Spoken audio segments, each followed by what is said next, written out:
Chapter 16. Freedom Lies in Being Bold, Robert Frost, American poet. After school, I returned to the Welcome Building. Every minute since the last time I was here had nagged at me. I'd left too quickly before. My father wanted me in that air raid shelter, and today I intended to get down there. I didn't bring the shovel in from the alley, but I did have a flashlight that I had snuck into my bag and kept hidden throughout the day. I stood in the alley and kept an eye on the guards in the nearest tower. The instant they turned their backs, I ran for the building, watching them the entire time. I didn't anticipate the irrigation ditch being as full of water as it was. I almost made the jump across, but still landed in mud, which slowed my run afterward. I must have made it to the building before they saw me, or else sirens would be headed my way already. But it was still too close, and even running so fast would have looked suspicious. If I was going to be on this property, I could never be stupid like that again. From now on, I would approach from the side in the shadow of the wall. After I reached the building, it wasn't hard to squeeze between the pried up boards, drop onto the dirt floor, and then push the boards shut. There were fresh tracks from Grangers on patrol, and more could be laid before nightfall. I needed to hurry. I grabbed the flashlight from my bag, stuffed it into the waistband of my skirt, and pulled open the heavy metal door to the air raid shelter. Then I lay on my stomach and angled the flashlight downward to get an idea of what might be inside. I didn't expect ghosts or monsters to leap out at me, but at the same time I wasn't fully ruling out that possibility either. The ladder was covered in spider webs and felt damp to the touch, but I gritted my teeth in some effort to feel more courageous, brushed off what I could reach, and then climbed down. The room below was colder than I'd expected, but then I realized that unlike some shelters, it wasn't surrounded in metal. This was really only a deep hole with a metal lid and some crates at the bottom that probably had once held emergency supplies. There was a bench at the far end and a couple of pipes that seemed to carry in fresh air from somewhere outside. The building above me was still standing, mostly, so I wondered if this room had ever been used during a raid.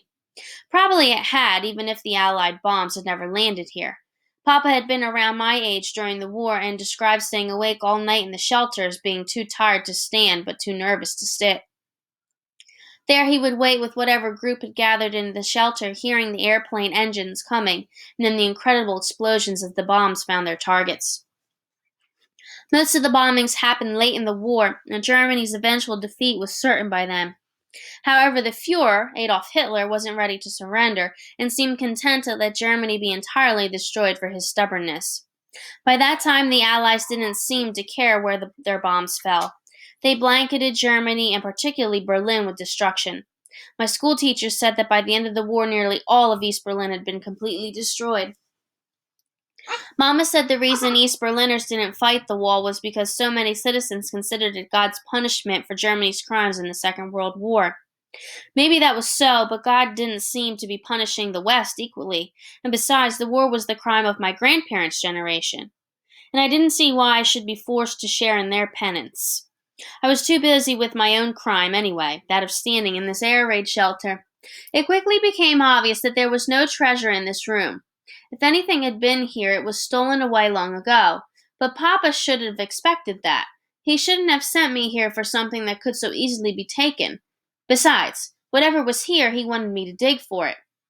The east side of the room was crowded with crates and the bench, and the dirt behind it was buffered with large rocks. So I wandered to the west side and pulled at the dirt, which crumbled in cakes into my hands. Maybe Papa had buried something inside the walls. It made sense. If the ground above me was so hard, Papa could have dug there to bury anything. But he could have put something down here, just buried behind a thin wall of dirt. The wall. The Berlin Wall had to be nearly over my head right now, and I realized that even if Papa had wanted me to find something buried in this dirt, it was far too dangerous for me to dig, because every centimeter I clawed in there put me one step farther inside the death strip. If I went too far, I'd end up in the West. The truth crashed into me like I just tumbled through waves of the ocean. I had been wrong before. There was no treasure buried in this air raid shelter. No, the shelter itself was the treasure.